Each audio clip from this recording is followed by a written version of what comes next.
the time comes when these troops are gonna come up against us, when they come into our homes, because best believe these people are gonna take some of us to prison, as the scripture says. But it worded as the enemy coming in like a great flood. It says, the Spirit of the Lord shall lift up a standard against him. When this time comes, best believe the Lord is going to lift up that standard. And as I went into that lesson in regards to the heroes, that standard on numerous occasions is going to be in a very warlike fashion. All right? It's going to be in a very mighty fashion. Even in that lesson, I said it's going to start getting very mighty around here.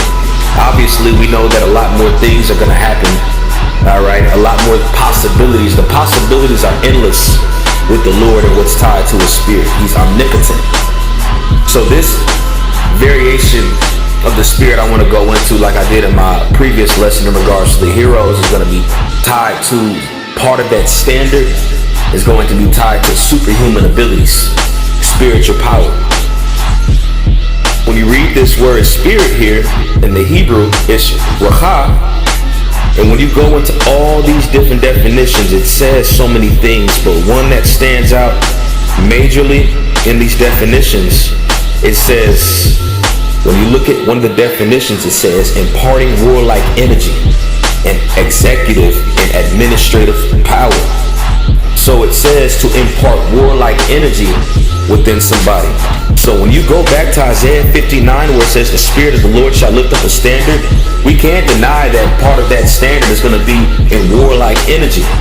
Men increasing in the spirit, mighty things happening, only things that you see on the movies and the shows and such, only things you see on animes and such. This is the type of standard that's going to be lifted. All right? Because when that standard's lifted, I mean, be prepared when it happens. The Lord is going to use his men in very major ways. My people shall be willing in the day of thy power, in the beauties of holiness from the womb of the morning. Thou hast the dew of thy youth.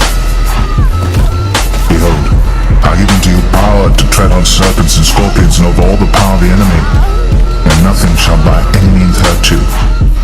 Notwithstanding, in this rejoice not, that the spirits are subject unto you, but rather rejoice, because your names are written in heaven. Behold, I will make thee a new sharp threshing instrument having teeth. Thou shalt thresh the mountains, and beat them small, and shalt make the hills as chaff. Thou shalt fan them, and the wind shall carry them away, and the whirlwind shall scatter them. And thou shalt rejoice in the Lord,